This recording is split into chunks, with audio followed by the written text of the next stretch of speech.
Welcome to Stova.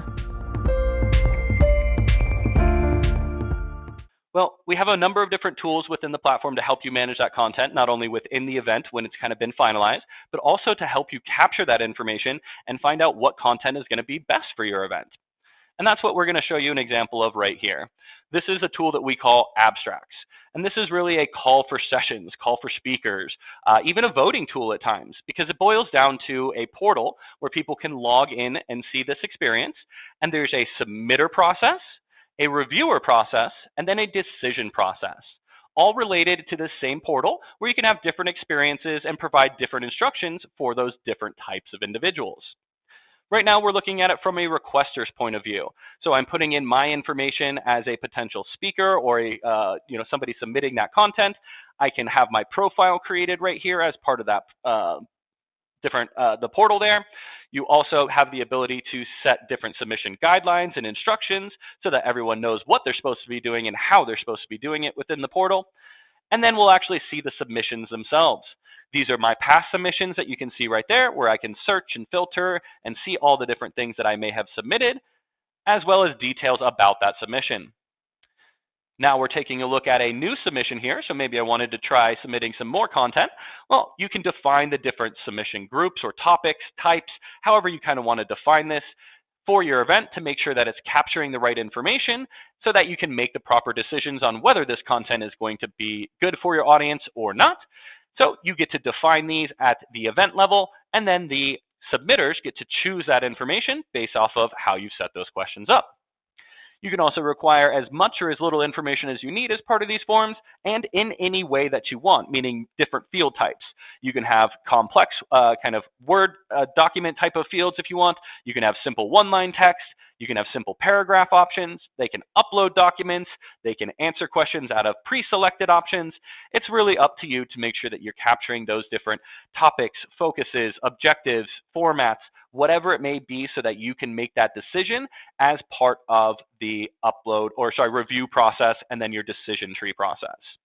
So here I'm just showing you how we can add all of that, as well as additional applicants or participants as a part of this session.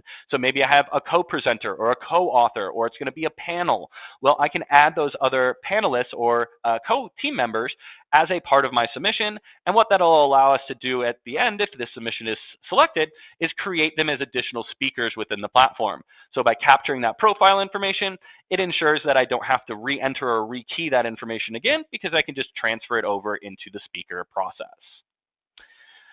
We did just switch screens there and switch experiences. You are now looking at it from a reviewer's point of view. So I submitted as the submitter. Now we came in as the reviewer because I got an email saying, hey, Nick, your area of expertise is needed, and this submission fell under your group. So I got an automated email that let me know to come into the platform and start reviewing that session. I can then fill out my own review form in this side-by-side view where I can see all the information about the submission and all the questions that are required for me as the reviewer to put in my details. I can see those files that were uploaded as well as the additional details and applicants all in that side-by-side view here. Once I have reviewed all the information and put in my feedback, I will then be able to hit submit, and now that has a review associated with it. Now let's take a look at it from our committee member or decision member style here, or view, if you will, within the portal. This is where I will be able to see all of those submissions that have happened, regardless of kind of what stage they're in. I can see the ones that have been submitted, as well as the ones that have been reviewed, and all of the details associated with each of those processes. We do have these handy search and filter options, so I can find the sessions that are most relevant or that I'm looking for, as well as be able to filter those down and see a subset of the entire list. I can create my own view, which is like my own report as a part of it, as well as different kind of layouts, depending on what style I like best. Personally, I still like the list view, but that's up to you. We do also have a single and multi-mode, which means I can interact with these one at a time or multiple at one time.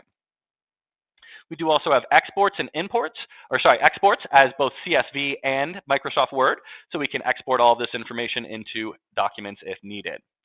When I click into one as the committee member, I will be able to see all the information about the submission, all the different applicants and their details, as well as all of those reviews that have happened, the totals, the average review, the deviation, all of those kind of things, whether it's a single stage submission process or a multi-stage submission process, which is possible within the platform as well.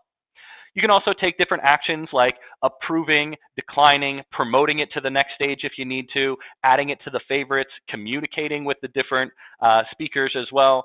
So there's lots of different things that I can do from this committee view, including promoting a session or accepting it, and then linking it to the actual event itself.